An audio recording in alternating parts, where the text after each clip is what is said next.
दोस्तों, हमारे चैनल पे आप सभी का स्वागत है। इससे पहले बायोलॉजी की अपन ने 2 क्लास कर ली है।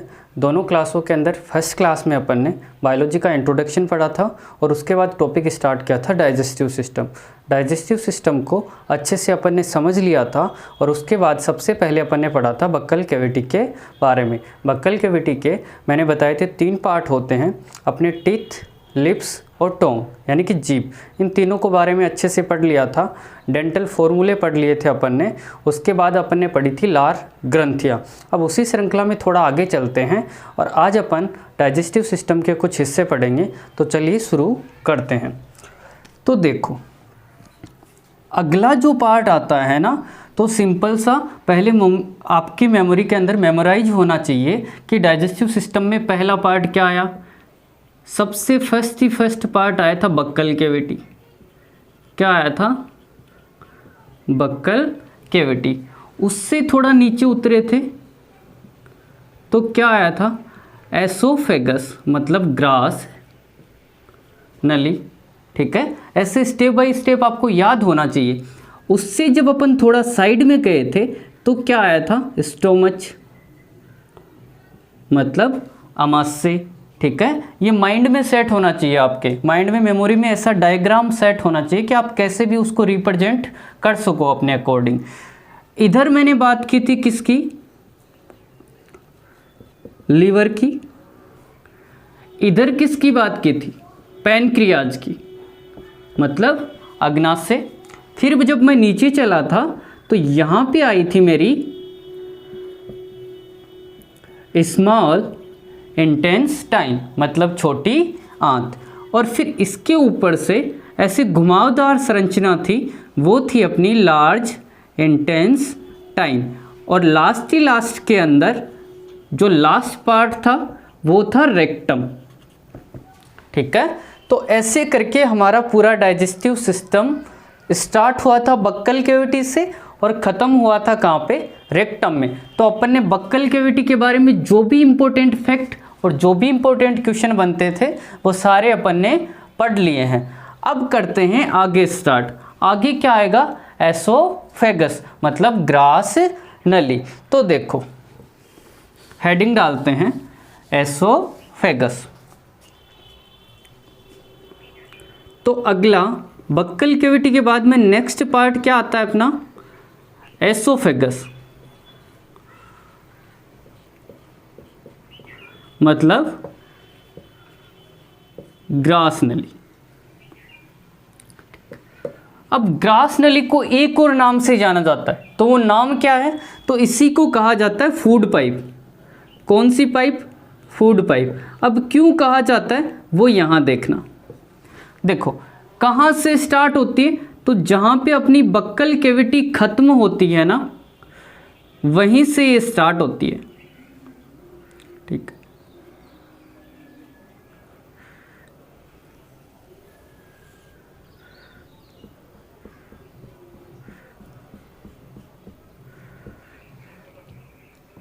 ऊपर क्या है? बक्कल कैविटी, मतलब मुख्य गुहा।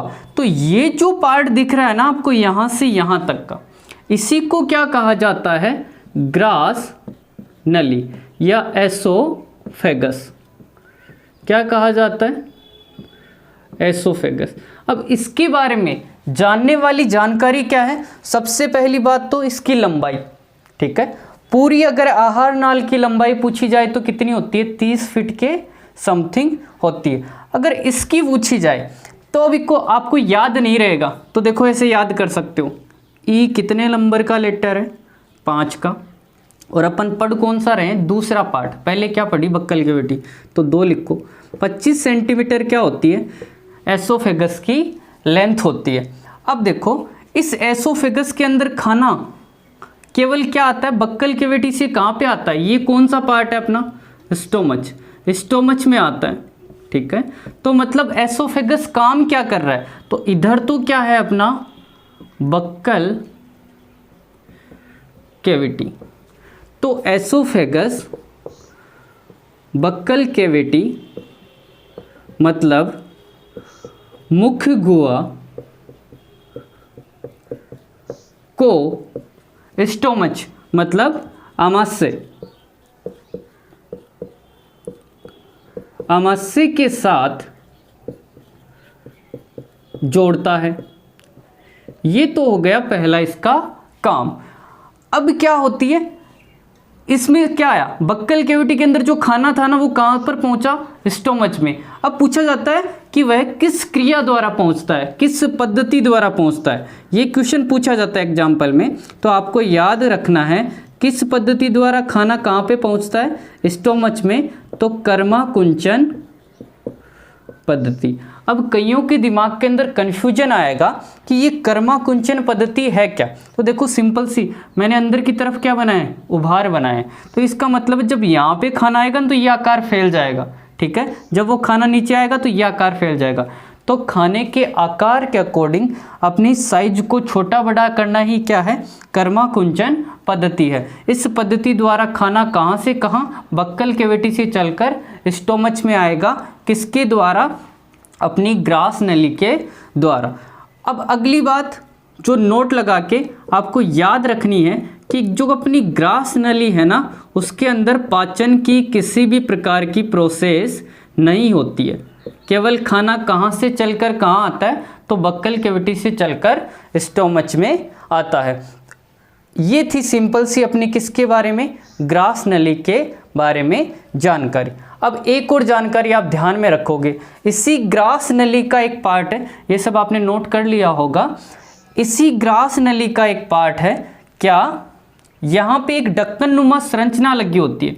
यहाँ पे सपोज करो ये ढक्कन लगा हुआ है, इससे क्या कहते हैं, इसका नाम पता होना चाहिए। तो इसका नाम है एपिग्लोटिस।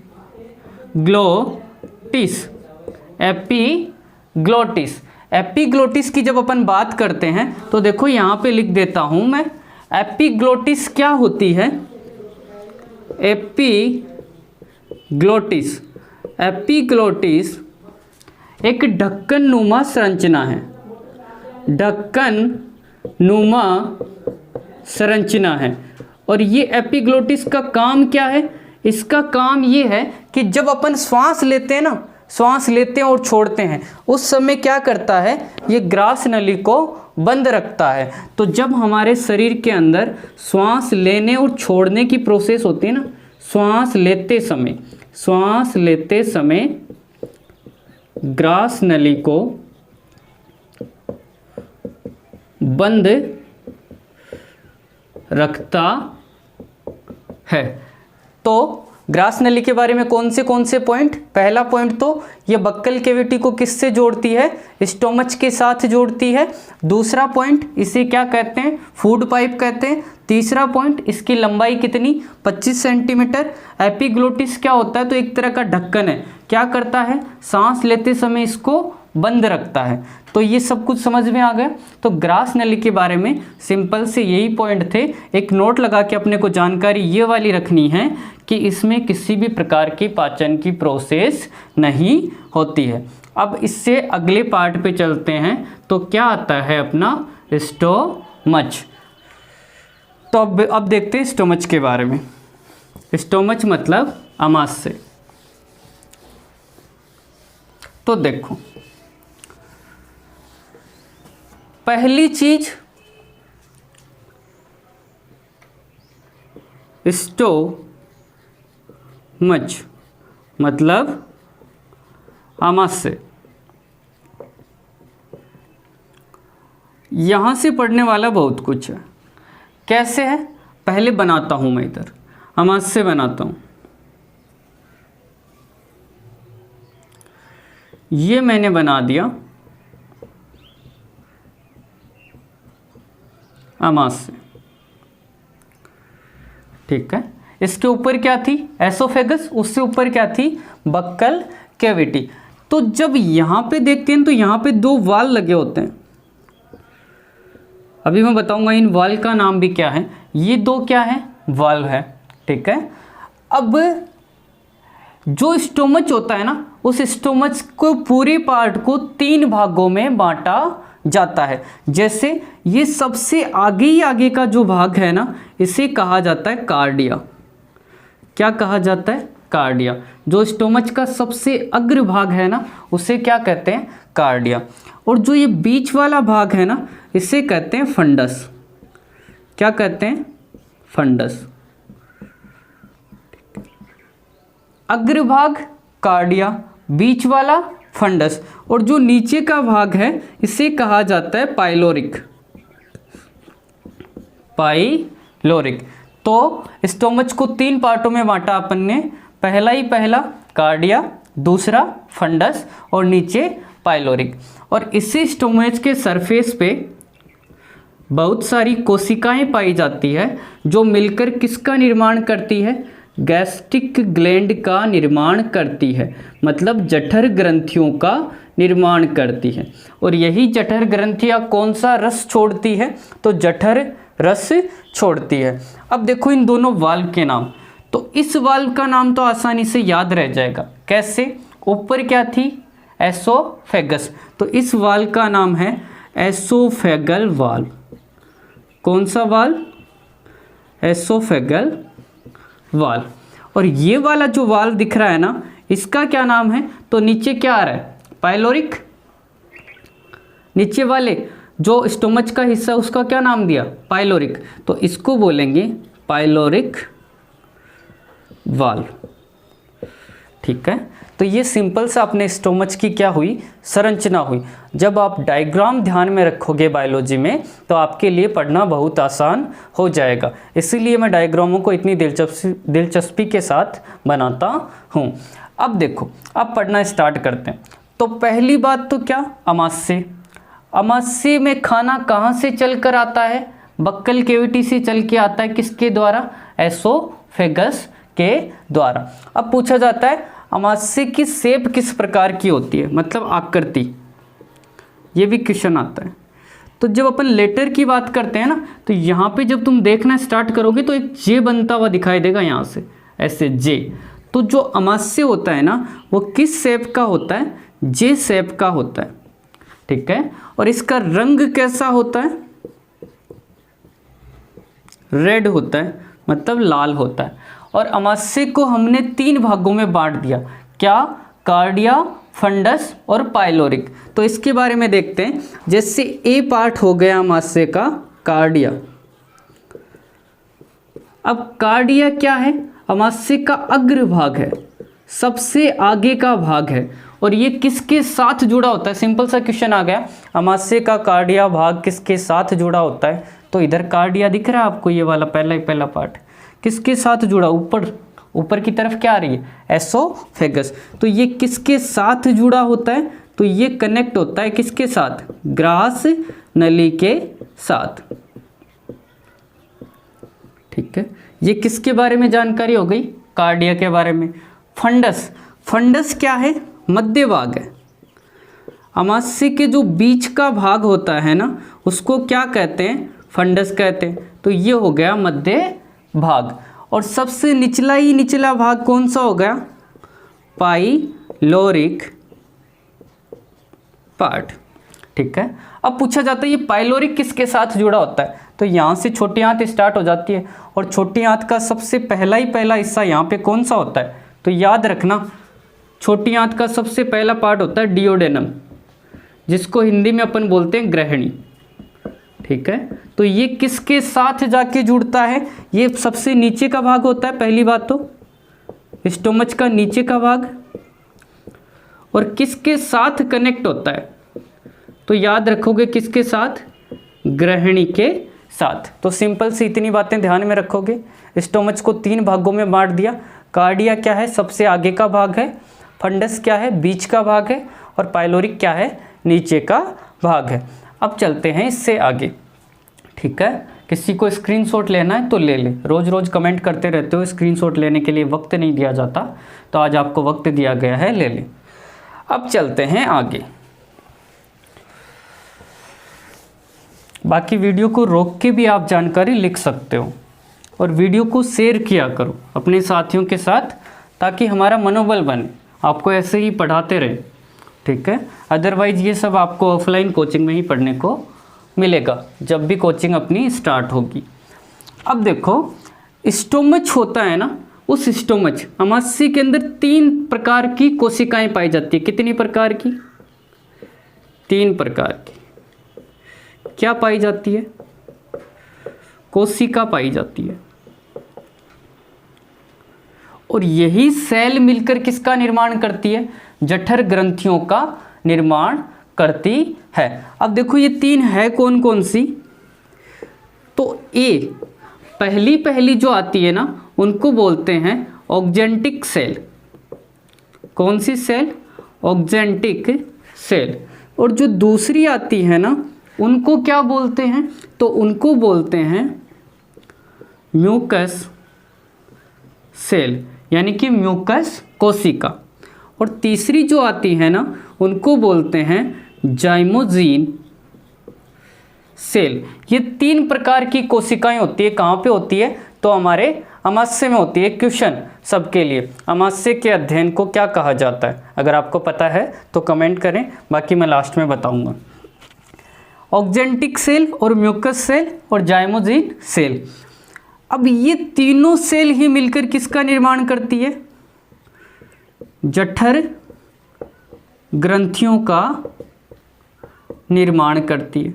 और जठर ग्रंथियां क्या स्रावित करती है? जठर रस स्रावित करती है। ठीक है, अब वो देखते हैं अपन आगे। तो सिंपल सी कौन कौन सी सेल होती है? ऑक्जेंटिक सेल, म्यूकस सेल और जाइमोजीन सेल। और जठर ग्रंथियों का निर्माण करती है ये तीनों कोशिकाएं मिलकर। तो अब चलते हैं इससे आगे। पहली बात तो अब जो जठर रस होता है ना प्लस HCl, इनका स्रावण कहां से होता है? तो अपने अमाशय से होता है। ठीक है, अमाशय किन किन का श्रावण करता है? जठर रस का करता है और HCl का करता है। अब सिंपल सा पहले अपन पढ़ेंगे किसके बारे में? HCl के बारे में। तो पहला स्टार्ट करता हूं मैं। HCl फुल फॉर्म सारे जानते होंगे, क्या? हाइड्रोक्लोरिक अम्ल। तो HCl क्या है? एक प्रकार का अम्ल है। और देखो अम्ल कौन से होते हैं? अम्ल वे होते हैं जिनके अंदर किस आयन की अधिकता हो? हाइड्रोजन आयन की अधिकता हो। ठीक है, वो क्या होते हैं? अम्ल होते हैं। अब HCl स्रावित कौन सी कोशिका करती है? अपन ने पढ़ी तीन कोशिकाएं, कौन सी? ऑक्जेंटिक सेल, जाइमोजीन सेल और म्यूकस सेल। तो ये किस कोशिकाओं द्वारा स्रावित होता है? तो याद रखोगे ऑक्जेंटिक सेल द्वारा स्रावित या निर्माण। HCl का निर्माण कौन सी कोशिकाएं करती है? ऑक्जेंटिक सेल करती है। अब HCl का कार्य क्या होगा? कार्य समझने से पहले ये समझ लो, HCl अम्ल है तो इसका pH मान पूछा जाता है। तो इसका pH मान होता है 1.5। अब कई बुक के अंदर ये 1.4 मिलेगा और कई बुक के अंदर 1.3 मिलेगा, लेकिन ये आपको ऑप्शन पे डिपेंड करता है, आपके एग्जाम में किस प्रकार के ऑप्शन आए। ऐसे नहीं होगा कि वहाँ पे सेम ऑप्शन, चार ऑप्शन ऐसे मिले 1.5, 1.4, 1.3, 1.2 ऑप्शन मिलेंगे, 5, 7, 1.5, 8। तो कौन सा होगा? 1.5। तो HCl होता है ना, उसका pH मान कितना होता है? तो 1.5 होता है। अब इसके कार्य की बात करते हैं। HCl हमारे अमाशय से स्रावित हुआ, ये क्या क्या काम करेगा? तो पहला काम तो ये करेगा कि ये खाने को क्या बनाएगा? अम्लीय बनाएगा। क्या करेगा? खाने को अम्लीय बनाएगा। दूसरा, हमने जो खाना खाया उसके अंदर जो भी जीवाणु थे कुछ तो किसने नष्ट कर दिए? लाइसोजाइम ने नष्ट कर दिए। और खाने के अंदर जो बक्कल कैविटी से चल के आया, अगर उसके अंदर फिर भी कोई जीवाणु बचे हैं ना, तो उन जीवाणुओं को नष्ट करने का काम कौन करेगा? यही HCl करेगा। प्लस जठर रस में होते हैं 3-4 तरह के एंजाइम। कौन कौन से? रेनिन, पेप्सिन, ये सब क्या होते हैं? जठर रस के अंदर एंजाइम होते हैं। ठीक है, म्यूकस अब इन एंजाइमों को सक्रिय करने का काम करेगा।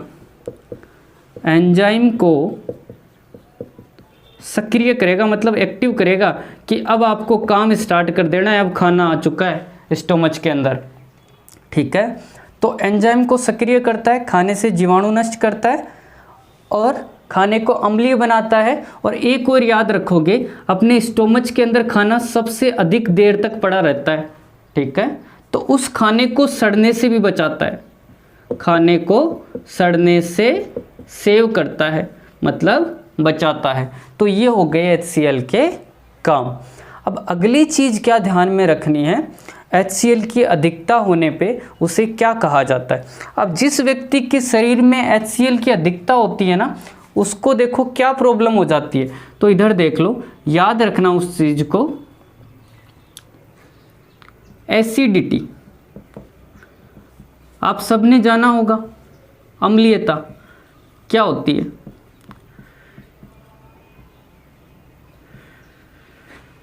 ठीक है, इस HCl की अधिकता से व्यक्ति को किस प्रकार की शिकायत होती है, एसिडिटी या अम्लीयता की शिकायत होती है। और ये अम्लीयता की शिकायत कब होती है, जब व्यक्ति अत्यधिक स्ट्रेस में हो, मतलब तनाव में हो, प्लस वो अधिक मात्रा में स्मोकिंग करे, मतलब धूम्रपान करे, ठीक है। उस कंडीशन में क्या होगा, हमारे आमाशय से असंतुलितता के कारण अधिक मात्रा में किसका स्रावण होगा, HCl का स्रावण होगा। अब एसिडिटी को कम करने के लिए अपन दवाई लेते हैं, कौन सी दवाई लेते हैं, सबको पता है, इनो। फट से जाओगे बाजार से, मेडिकल से, क्या लेके आओगे, इनो। लेकिन क्वेश्चन ये नहीं आता है, क्वेश्चन ये आता है कि अम्लीयता को कम करने के लिए जो दवाई ली जाती है उन्हें क्या कहते हैं। तो याद रखोगे तुम, उन्हें क्या कहते हैं, एंटासिड। क्या कहते हैं, एंटासिड। एंटासिड क्या है, अम्लीयता को कम करने के लिए ली जाने वाली दवाइयाँ हैं। अब ये जो एंटासिड है उनमें क्या पाया जाता है, तो देखो उसमें पाया जाता है OH आयन, मतलब जो उसको क्या करे, उसके अम्लीय प्रभाव को कम करते हैं। आपने एक नाम सुना होगा, MgOH2, इसको बोलते हैं मैग्नीशियम हाइड्रोक्साइड या मिल्क ऑफ मैग्नीशिया। ये किस में पाया जाता है, एंटीसाइड या इनो के अंदर पाया जाता है। तो MgOH2, MgH2 के अंदर क्या नाम आया, मैग्नीशियम। मैग्नीशियम से एक और क्वेश्चन, हरी हरी पत्तियों में मैग्नीशियम, जो पेड़ पौधों की हरी पत्तियां होती हैं ना, उनमें कौन सा तत्व पाया जाता है, कौन सा एलिमेंट पाया जाता है, तो मैग्नीशियम पाया जाता है। ये कोई पत्ती है ना, तो पत्ती के अंदर नॉर्मल केमिस्ट्री का क्वेश्चन नहीं है, क्या पाया जाता है, तो Mg, मैग्नीशियम पाया जाता है। तो ऐसे क्वेश्चन को साथ साथ कवर करने की कोशिश किया करो। तो HCl के बारे में अपन ने सब कुछ पढ़ लिया। अब चलते हैं जठर रस के बारे में। तो देखो, जठर रस, जठर रस का स्रावण कहाँ से होता है, तो जठर ग्रंथियों से होता है। अब देखो क्या देखते हैं अपन, अब देखते हैं जठर रस के बारे में। जठर रस मतलब गैस्ट्रिक जूस। जठर रस मेनली 3 होते हैं, कौन कौन से, एक तो होता है रेनिन, एक होता है पेप्सिन और एक होता है म्यूकस। अपन ने सेल पढ़ी थी ना, म्यूकस सेल, वो सब क्या स्रावित कर रही है, ये स्रावित कर रही है, ठीक है। अब पहले पढ़ते हैं रेनिन के बारे में। अब एक चीज मैं आपको नोटिस कराना चाहता हूं कि जहां कहां पे ये सिन दिखे ना, न दिखे आखिर में, ये किसका पाचन करते हैं, प्रोटीन का पाचन करते हैं। याद रखना, ये न दिख जाए ना, जैसे ट्रिप्सिन आएगा आगे, इरेप्सिन भी आएगा, वो सब किसका पाचन करते हैं, प्रोटीन का पाचन करते हैं। अब देखो पहले पढ़ते हैं किसके बारे में, रेनिन के बारे में। अब रेनिन का काम क्या है, तो दूध होता है ना, अपने दूध के अंदर एक प्रोटीन पाया जाता है, दूध में पाए जाने वाले प्रोटीन का नाम है कैसीन, ठीक है। दूध में कौन सा प्रोटीन पाया जाता है, कैसीन प्रोटीन पाया जाता है। और इस कैसीन प्रोटीन का पाचन कौन करता है, रेनिन करता है। पाचन करने का काम कौन करता है, ये रेनिन करता है। दूध में पाए जाने वाले कैसीन प्रोटीन का पाचन कौन करता है? रेनिन करता है। अब देखो, दूध ज़्यादातर कौन पीते हैं? छोटे बच्चे पीते हैं। तो जो छोटे बच्चे होते हैं ना, शिशु, जो दूध पे ज़्यादा निर्भर रहते हैं, ठीक है, छोटे बच्चों में रेनिन अधिक मात्रा में स्रावित होता है, अधिक मात्रा में स्रावित होता है। यह पॉइंट ध्यान में रखोगे। दूध में पाए जाने वाले कैसीन प्रोटीन का पाचन कौन करता है? रेनिन। रेनिन क्या है? एक प्रकार का जठर रस। कहाँ से निकलता है? जठर ग्रंथियों से। जठर ग्रंथियाँ कहाँ पाई जाती है? अमाशय में पाई जाती है। अब देखो, ये तो देख लिया अपन ने रेनिन का बारे में। रेनिन का उपयोग आजकल करते भी हैं। कृत्रिम रेनिन होता है ना, उसका उपयोग पनीर उद्योग के अंदर भी किया जाता है। अब देखो, यहाँ पे क्या नाम आया? दूध। तो दूध से संबंधित जो भी क्वेश्चन बनते हैं ना, वो देखने की कोशिश करते हैं अपन। दूध में प्रोटीन कौन सा? Casein protein. दूध के अंदर शर्करा कौन सी होती है? शर्करा कौन सी होती है? वो होती है लैक्टोज। लैक्टोज। लेक्ट वर्ड किस लिए काम आता है? लेक्ट वर्ड जहाँ कहीं पे दिख जाए ना, तो ये समझ लेना किसकी बात कर रहे हैं अपन? दूध। अब दूध की शुद्धता किससे मापते हैं? अगर दूध की शुद्धता पता करनी हो कि दूध के अंदर कितना पानी है, मिलावट की या नहीं की, तो वो किससे पता लगाएंगे? लैक्टोमीटर से। तो एक मीटर का नाम है, आपको याद रखना है, लैक्टोमीटर। आजकल मिलावट ज़्यादा चल रही है, इसलिए हर घर में क्या रखना चाहिए? एक लैक्टोमीटर रखना चाहिए, जिससे अपन दूध की क्या जान सके? शुद्धता जांच सके। अब ये जो लैक्टोमीटर होता है ना, ये किस सिद्धांत पे काम करता है? ये भी क्वेश्चन आता है, इंपॉर्टेंट क्वेश्चन है। तो ये काम करता है पल्लवन के सिद्धांत पे। पल्लवन या उत्प्लावन का सिद्धांत किसने दिया? तो आर्किमिडीज ने दिया। पहले की क्लास में मेरा बताया हुआ है। कैसीन हो गया, लैक्टोज हो गया, लैक्टोमीटर हो गया, पल्लवन हो गया। एक और जानकारी रखोगे, दूध के पीलेपन का कारण क्या है? गाय का दूध पीला होता है ना, किस कारण होता है? तो उसके अंदर पाया जाता है कैरोटीन, ठीक है, बीटा कैरोटीन। उसकी वजह से क्या होता है? गाय का दूध क्या होता है? पीला होता है। तो दूध के पीलेपन का जो जिम्मेदार है ना, वो कौन है? तो ये कैरोटीन है। कैरोटीन के कारण क्या होता है? दूध पीला होता है। तो दूध से संबंधित जितने भी क्वेश्चन थे अपन ने यहीं पे डिस्कस कर लिए। ऐसे ही तुम पढ़ना स्टार्ट करो। जिस भी टॉपिक को पढ़ते हो ना, उस टॉपिक से संबंधित कोई अन्य क्वेश्चन आते हैं ना, तो उनको पॉइंट वाइज पॉइंट वहीं पे नोटिस कर लो, ताकि वो आपके बेस को स्ट्रॉन्ग करे, ठीक है। अब चलते हैं आगे। अपन ने किसके बारे में पढ़ लिया? रेनिन के बारे में पढ़ लिया। अब पढ़ते हैं पेप्सिन के बारे में। पेप्सिन, पहली बात तो इसके क्या लगा है? सिन लगा है। मैंने कहा जिसके सिन लगे वो किसका पाचन करेगा? प्रोटीन का।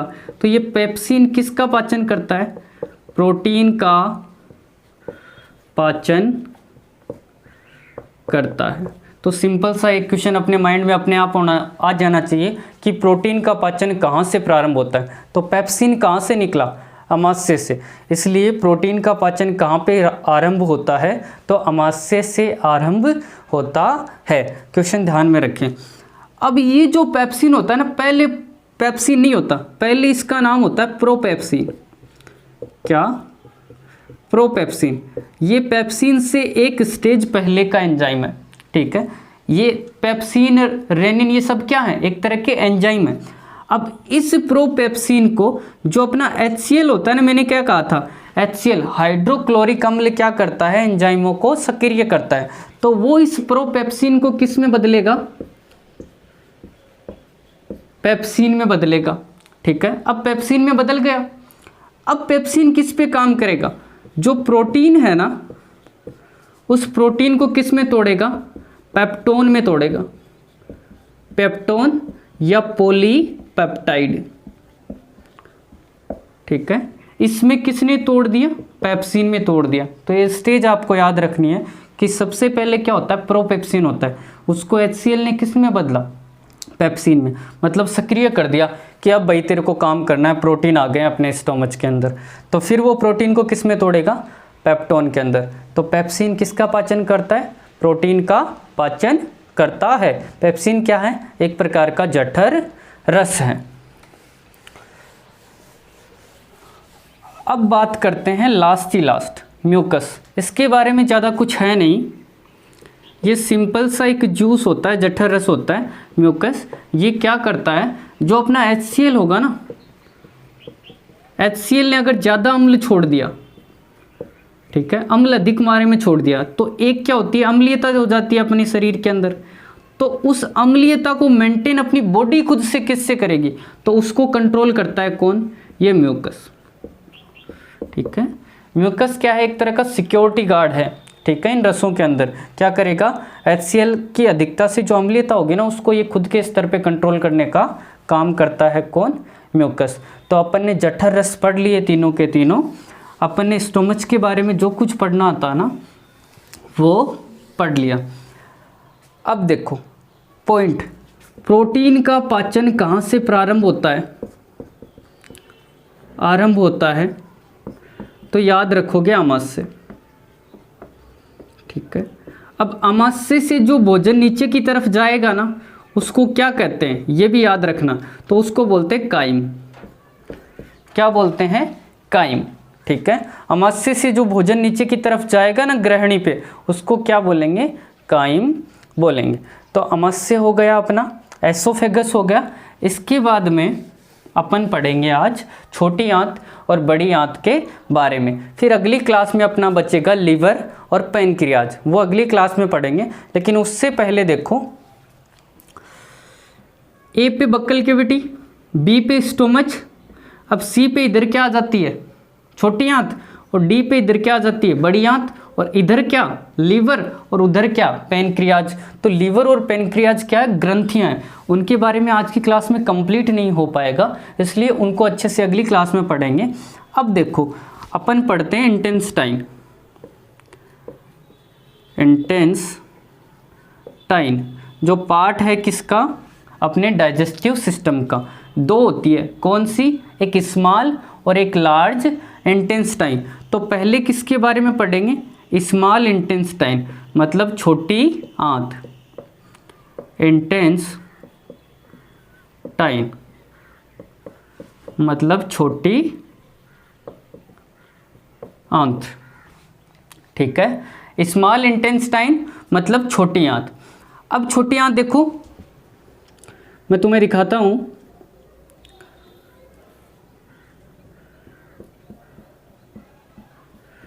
ये हो गई अपनी छोटी आंत, और यहाँ पे किससे जुड़ जाती है, इधर जुड़ जाती है लार्ज इंटेस्टाइन के, और ऊपर ये किससे कनेक्ट होती है, ऊपर कनेक्ट होती है किससे, स्टोमच से।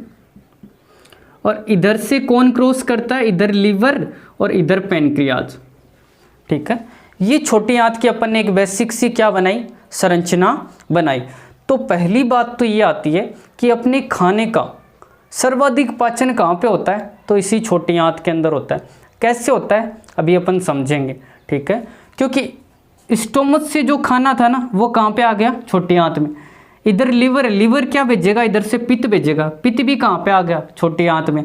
इधर पैनक्रियाज है अग्नाशय, जो भी इधर से क्या भेजेगा, अग्नाशयिक रस भेजेगा, पैनक्रियाज जूस भेजेगा, जिसके अंदर लाइपेज होंगे, ट्रिप्सिन होंगे, ये सब भी कहाँ जाएंगे, छोटी आंत में। तो खाना छोटी आंत में रहेगा और छोटी आंत में सर्वाधिक पाचन होगा, ठीक है।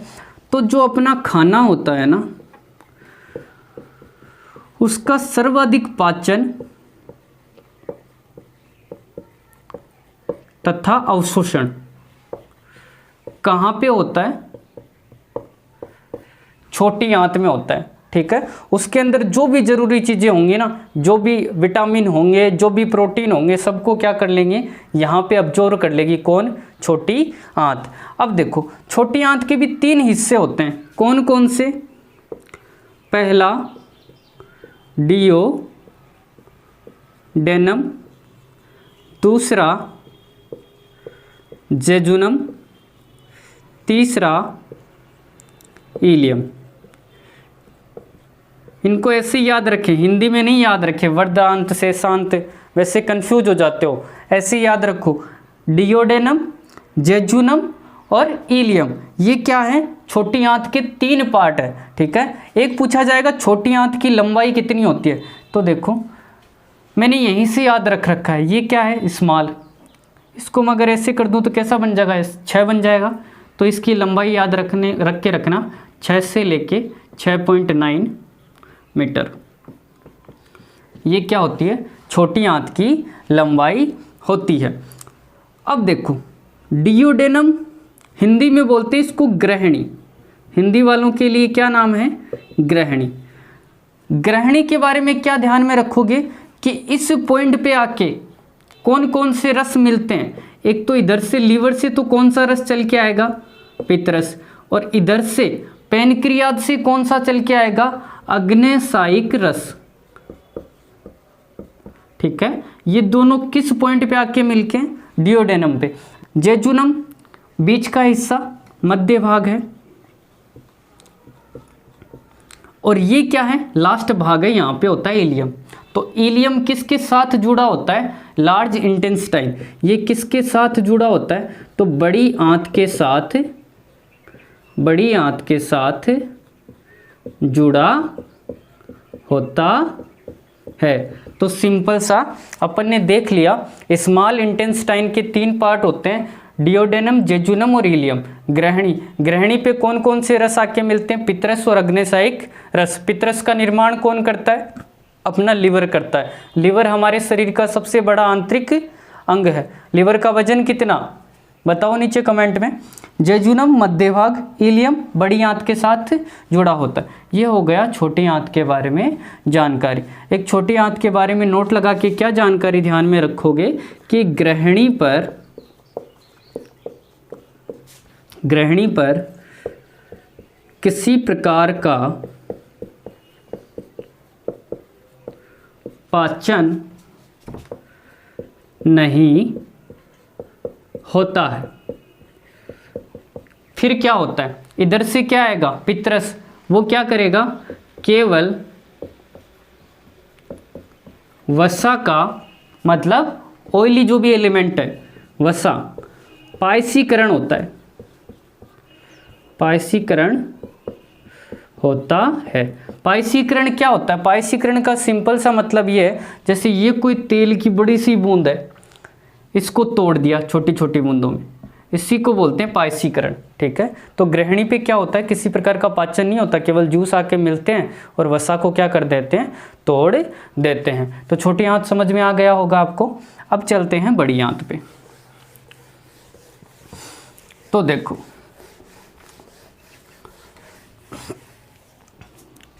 लार्ज इंटेस्टाइन, लार्ज इंटेस्टाइन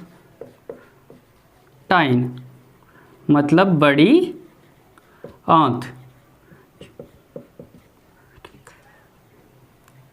अब आपको बड़ी आंत दिखाता हूं। तो ये लास्ट का जो संरचना होती है ना घुमावदार, जैसा मैंने स्टार्टिंग के डायग्राम के अंदर बनाया था,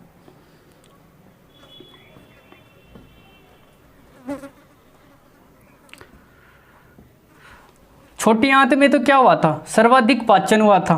ठीक है, और जो छोटी आंत से जो वेस्ट प्रोडक्ट बचेगा ना, जैसे ये भी क्या हो गया, ये यहाँ पे आके ऊपर से क्या आएगी, छोटी आंत आएगी और कनेक्ट हो जाएगी। अब ये है अपनी बड़ी आंत। अब बड़ी आंत के भी 3 हिस्से होते हैं, कौन कौन से, जैसे पहले अपन बात की तो सीकम। ठीक है, एक भाग होता है कोलन,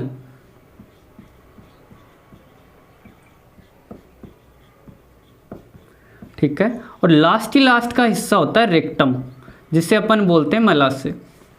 ठीक है, अब बड़ी आंत के अंदर क्या होगा, छोटी आंत के अंदर जो भोजन है ना उसका पूरी तरह पाचन हो जाएगा। अब पाचन होने के बाद में जो वेस्ट प्रोडक्ट बचा ना वो कहाँ पे आ जाएगा, बड़ी आंत में आ जाएगा। तो बड़ी आंत क्या करेगी, जो वेस्ट प्रोडक्ट है ना अपने खाने का, जिसमें से अब अवशोषित करने लायक कुछ नहीं बचा, कचरा है वो, ठीक है, उस वेस्ट प्रोडक्ट्स में से किसका अवशोषण करता है?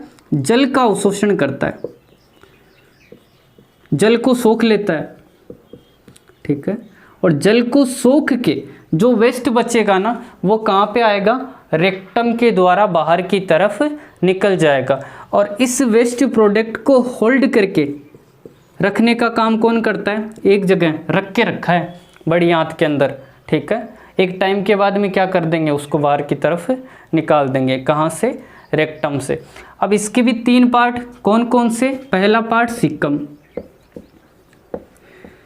सिक्कम कौन सा हिस्सा है? जहाँ पे आके अपनी स्मॉल इंटेस्टाइन क्या होती है? कनेक्ट होती है, छोटी आंत जुड़ती है, ठीक है। उधर तो क्या था? इलियम, और इधर क्या था? सिक्कम। कोलन ये हो गया मध्य भाग, और यहीं पे ज़्यादातर क्या होता है? जल का अवशोषण होता है। और सी पार्ट क्या हो गया? रेक्टम, जो सबसे आखिरी हिस्सा है जहाँ से वेस्ट प्रोडक्ट को बाहर की तरफ निकाला जाता है। अब देखो ये जो संरचना दिख रही है ना, इसका क्वेश्चन आता है। इसका क्या नाम है? तो इसका नाम है अपेंडिक्स। अपेंडिक्स क्या है? हमारे शरीर का एक अंग है, यूजलेस अवशेषीय अंग है, जिसका कोई काम नहीं है, ठीक है। किसके साथ जुड़ा होता है? बड़ी आंत के साथ जुड़ा होता है। और बड़ी आंत के कौन से हिस्से के साथ अगर ये पूछ लिया जाए तो यहाँ पे पहला हिस्सा कौन सा है? सिक्कम। जहाँ पे छोटी आंत और बड़ी आंत मिलती है ना, वहाँ पे क्या पाया जाता है? अपेंडिक्स। और इसकी जो लंबाई होती है ना नॉर्मली, वो क्या होती है? 2 इंच के समथिंग। कितनी? 2 इंच के समथिंग। और अगर बड़ी आंत की लंबाई पूछ ली जाए तो याद रखना 1.5 मीटर के समथिंग, 1.5 मीटर के समथिंग किसकी लंबाई होती है? बड़ी आंत की। तो बड़ी आंत के 3 हिस्से सिक्कम, कोलन और रेक्टम। तो अपन ने बड़ी आंत के बारे में सारी जानकारी पढ़ ली, पॉइंट वाइज पॉइंट। सबसे पहले अपन ने पढ़ा अमाशय के बारे में, सबसे पहले एसोफेगस के बारे में। एसोफेगस में अपन ने जाना एसोफेगस क्या करती है? तो जोड़ती है किनको? अपना जो बक्कल कैविटी होती है और स्टोमच को। फिर अपन ने जाना एसोफेगस के अंदर एपिग्लोटिस के बारे में। फिर अपन ने जाना स्टोमच के बारे में। स्टोमच को 3 भागों में डिवाइड किया, और उसके बाद क्या किया? अपन ने सारे भागों के बारे में अध्ययन करके जठर रस के बारे में पढ़ा, HCl के बारे में पढ़ा, और उसके बाद अपन ने पढ़ा छोटी आंत और बड़ी आंत के बारे में। अब अपना इस टॉपिक के अंदर क्या क्या बचा है? तो लीवर बचा है और पेनक्रियाज बचा है। वो पढ़ने के बाद में सारी प्रोसेस आपके दिमाग के अंदर पूरी तरह सेट हो जाएगी कि किस तरीके से हमारा डाइजेस्टिव सिस्टम वर्क करता है। अगर आपको ये क्लास पसंद आती है तो अपने साथियों के साथ इसको शेयर किया करो, ताकि हमें और क्लास बनाने के लिए मनोबल मिले। और जो जो ज़रूरी जानकारियां हैं ना, इनको साथ साथ नोट करते रहें। ये एक स्टैंडर्ड लेवल वाले डाटा हैं जो एग्ज़ाम की दृष्टि से बहुत महत्वपूर्ण है। इसको पढ़ें और कंटिन्यू नोट करते रहें। आज के लिए इतना ही। धन्यवाद दोस्तों।